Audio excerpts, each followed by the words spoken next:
warahmatullahi wabarakatuh. Apa kabar teman-teman? Alhamdulillah wa syukurillah, aku pengen sharingnya tentang apa? Masih berhubungan sama rezeki ya, tapi ini beda sama tema yang lain, yaitu hal apa aja nih yang menghambat rezeki kita datang gitu ya. Karena misalnya aku udah berusaha nih semaksimal mungkin, aku udah berdoa siang dan malam, aku juga udah mengamalkan amalan-amalan yang lain, misalnya sholat sunat, misalnya udah bersedekah, misalnya udah beristighfar, ataupun misalnya udah bersolawat. Tapi kenapa sih rezekinya itu belum belum sesuai yang apa yang diinginkan gitu? Nah, teman-teman, bisa jadi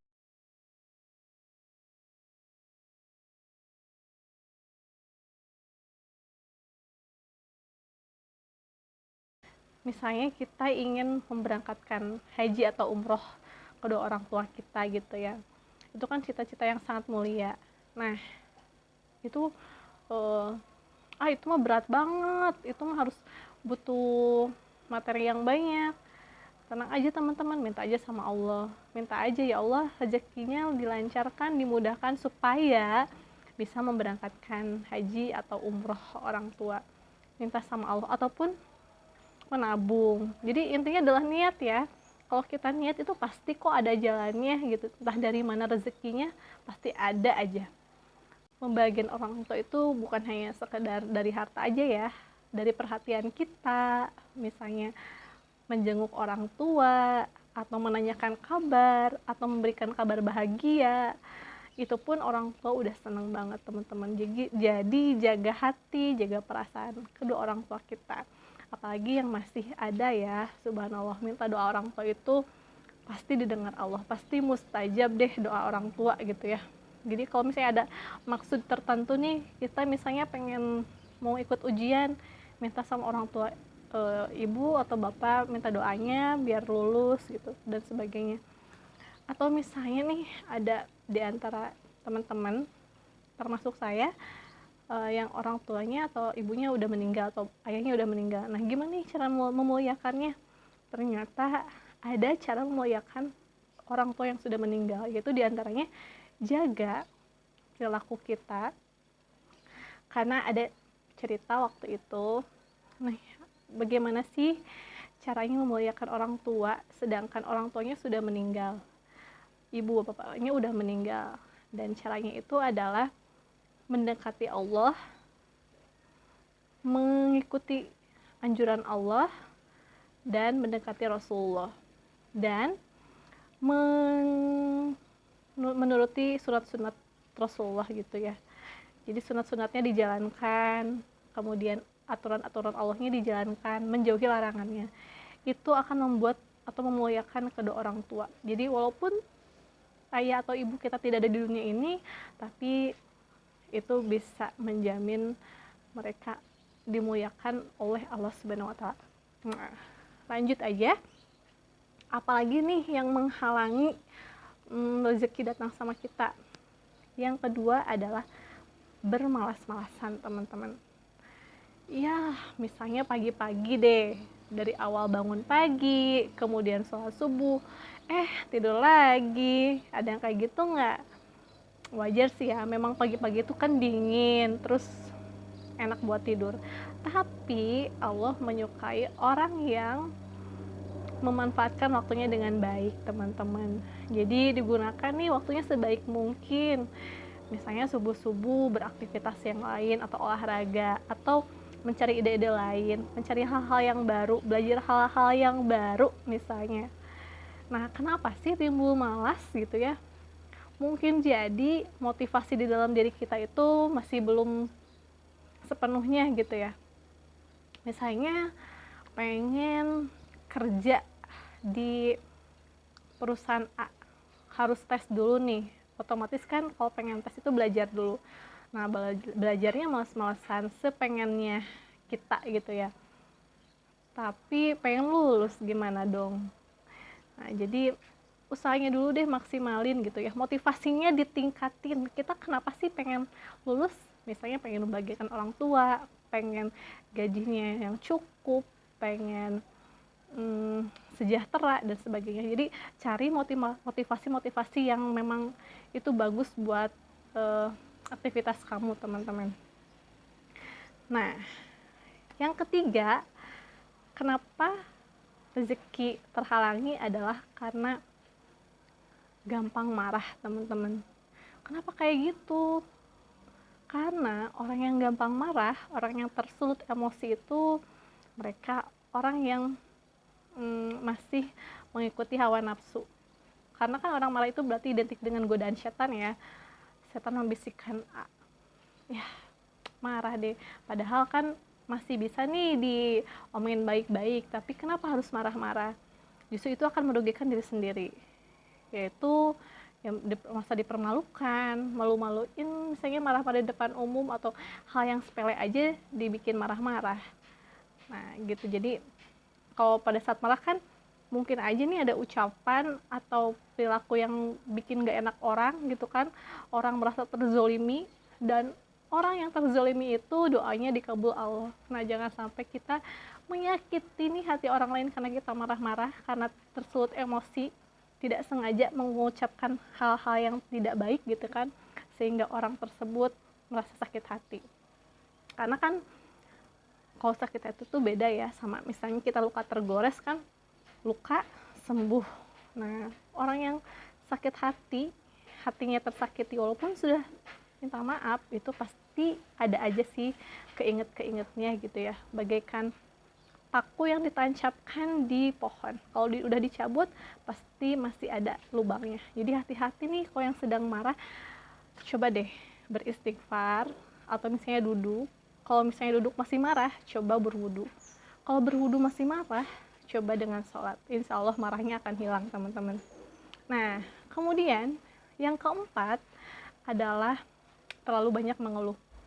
Mengeluh hal ini, hal itu, rezekinya kenapa belum banyak atau kenapa belum berlimpah, ya mungkin melihat dari sisi yang kurangnya nih. Aku pengen beli mobil misalnya, tapi uangnya nggak cukup, gajinya nggak cukup. Kenapa sih gajinya sedikit, kenapa sih nggak cukup buat beli mobil? Ya terus aja bertanya-tanya kenapa, terus aja mengeluh. Jadi ya itulah, kalau pikiran kita negatif, kalau yang diucapkan negatif, itu otomatis loh datang atau balik lagi pada diri kita sendiri. Jadi daripada mengeluh, mending kita syukurin. Semuanya kita syukurin. Dari mulai bangun pagi, kita menghirup udara segar, badan yang sehat, kemudian orang-orang tersayang. Jadi pokoknya semuanya itu disyukurin, teman-teman. Dan ya hindarilah mengeluh-mengeluh seperti itu. Karena ya mengeluh itu sebenarnya sebagian dari kurang mensyukuri nikmat. Nah, kemudian yang kelima, apalagi nih, ternyata rezeki bisa aja nih terhalang karena kita menghitung-hitung sedekah kita nih. Misalnya sedekah, aku pengen sedekah, tapi uangku 100.000 lagi nih, cuma sampai cukup 3 hari doang. Kalau aku bersedekah, nanti gimana dong sehari-hari? Nah, berarti itu belum yakin deh sama Allah, sama janji Allah, bahwa justru orang yang sedang kesusahan disarankan untuk bersedekah. Mengapa? Karena Allah akan lapangkan rezekinya, teman-teman. Asalkan apa? Asalkan ikhlas ya. Dan jangan menghitung-hitung sedekah kita. Sedekah itu kan memang tidak harus materi ya. Bisa dengan senyuman, tenaga, dan sebagainya. Nah, jadi sedekah yang nggak bagus itu adalah yang menghitung-hitung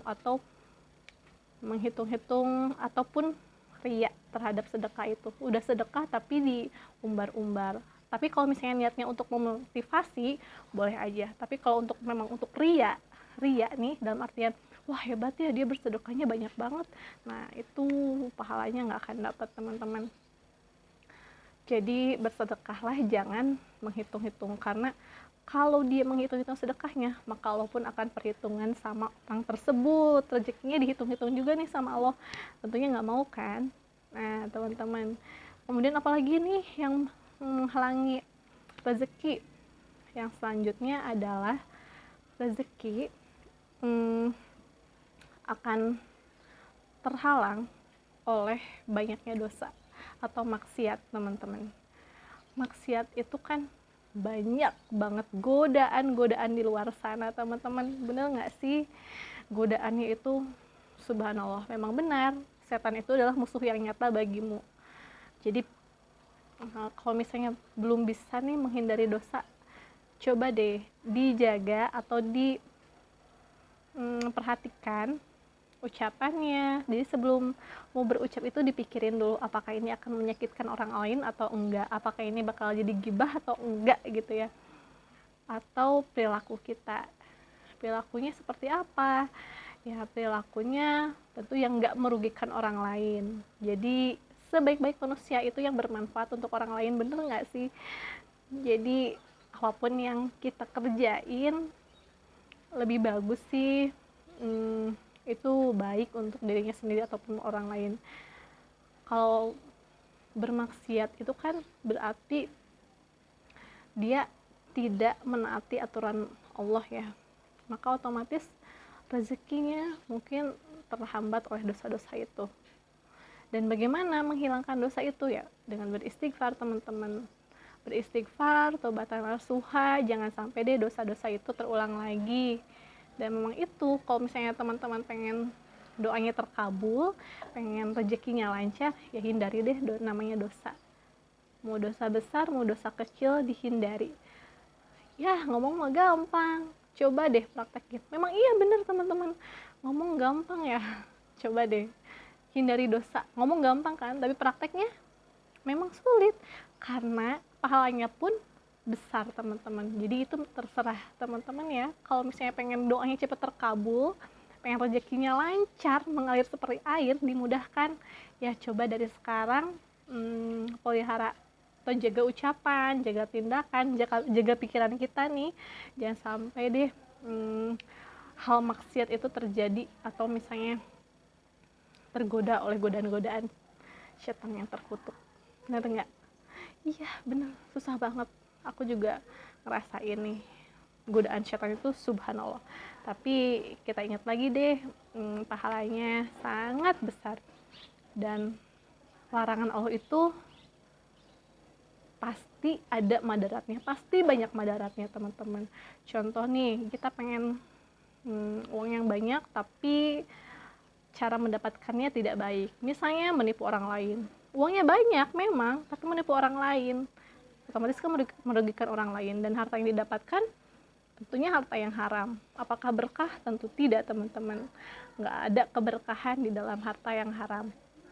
Jadi seperti banyak, tapi misalnya nih jadi sakit-sakitan, atau misalnya anaknya jadi nakal, atau misalnya kecurian atau kecelakaan dan sebagainya. Jadi Allah tidak akan memberikan harta yang berkah kepada orang yang bermaksiat. Nah, seperti itu teman-teman. Jadi sudah ngamalin yang mana nih? Semoga kita terlindung dari godaan setan yang terkutuk. Terima kasih udah nonton video ini, semoga bermanfaat ya. Jangan lupa di like, di subscribe teman-teman. Assalamualaikum warahmatullahi wabarakatuh.